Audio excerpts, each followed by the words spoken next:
How do we care for our own human needs as caregivers for dogs with their own complex needs? And we're talking about this because meeting our own human needs can become incredibly difficult when caring for a dog with complex behavior needs. It's very easy for our own needs to go unfulfilled, and this rapidly becomes unsustainable and can even thwart our behavior progress for our dog. It is harder for us to be the safe people that they need and for us to meet their needs when our own needs are not met, particularly when our own needs are chronically undersatiated. It's easier for us to develop contempt or resentment for our dogs. That can sometimes spin off into these us-created power struggles with our dogs. We can lose sight of why we're even doing this work. We can lose sight of the positive attributes about our dogs and of ourselves. Another way this can go is we can become consumed by guilt and shame. It can get in the way of our ability to see our dog's progress. And by extension, the progress we are making with our dogs, the payout for the hard work we're putting in. It can prevent us from examining those wins, from celebrating those joys, from changing our expectations as they need to be shifted.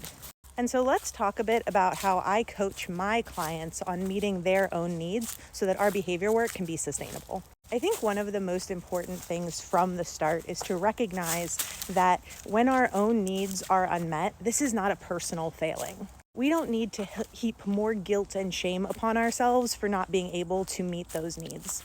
Many of us are living in societies that fail to meet the needs of the people.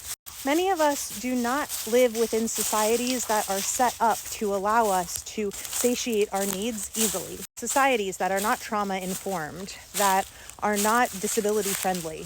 We are not alone in being overworked and undersatiated across a variety of needs. And I think truly understanding and internalizing that can remove a ton of additional stress that comes with the idea that we're just not trying hard enough or that we should be able to XYZ. From there, we can notice what needs of our own specifically are not being met.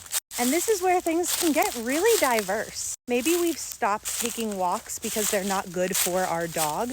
And so our ability to connect with our partner, to get physical exercise, to spend time in nature, to get sensory stimulation of the right kind, to decompress, to get our own mental enrichment is compromised.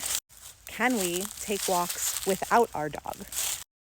Can we take walks without our Can we shift our expectations? And this can be harder than it sounds. We may have to grieve the activities and the relationships and the future that we thought we would have with our dog when we pictured going on these walks together. We may need to let go of what other people think that we should be doing. We may need to work through the guilt over leaving our dog home while we go do this thing for us. Sometimes it's things that aren't directly connected to our dogs. Sometimes we might struggle to get an appropriate amount of sleep, to remember to drink water, to remember to eat regularly. And it's easy to think that has nothing to do with our dog's behavior. But actually it does, because it has to do with our capacity for stress. It has to do with our ability to be curious, to process information, to track data, to engage with our dogs in a loving, safe, curious, compassionate way. Sometimes it's a both and thing. So sometimes what we need is a therapist so that we can unpack the ways in which our dog's behavior is triggering to us. Sometimes what we need is better social support in general. This can be very isolating work. It can be hard for some people to understand. So even if we have a robust support system, sometimes they're not able to support us in the ways that we need in these behavior journeys. And so we have to seek out people who understand on social media, through support groups. We have to have courageous conversations with our safe people about what we need from them in terms of support through this work. Sometimes this is about prioritizing goals. For example, many of my clients who have dogs with complex needs have not been able to travel. They can't get a pet sitter. Their dog can't be boarded anywhere. They haven't been able to travel with their partner. They've missed important family events. They aren't able to get time away from their pup. And so maybe one of the first things we prioritize is the ability to bring in someone to their safe circle who can care for them. And then maybe our next goal is to do that again with another person, so we have a backup pet sitter. Sometimes it's about prioritizing our work based on what is going to give us some relief so that our work can be more sustainable in the long term because the human's needs are better able to be met.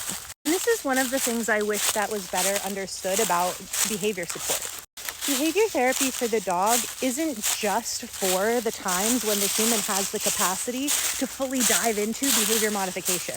Oftentimes, a big part of behavior therapy is creating ways to make our management stronger and to make our path more sustainable for the human. And that creates greater capacity. Sometimes the work is improving quality of life for the human as well as the dog. And that can be more important than behavior modification. Sometimes behavior therapy is the first time that clients connect with someone who can understand what they're going through and the complex emotions that come with it, and can help the human to even identify what some of those unmet needs are for them, and can be of support as we work through how to meet those needs. And don't even get me started on people's financial needs. That's a huge part of our business model and how we incorporate a mutual aid framework. And this is why it's a giant red flag when you hear behavior consultants, dog trainers, veterinarians say, "I love dogs, but I hate people." It is important to love dogs to do this work, absolutely, but you must also love people. You must love them so much that you are able to show up and hold space for them in some of their hardest times, because this journey can be hard. It can also be a huge opportunity for growth and joy and connection. There's so much that our dogs can teach us, often about ourselves and our relationships and how we engage with the world. And that growth is worth it, but it is a hard, non-linear journey. And a good behavior consultant must be able to support the human as well as the dog, maybe more than the dog.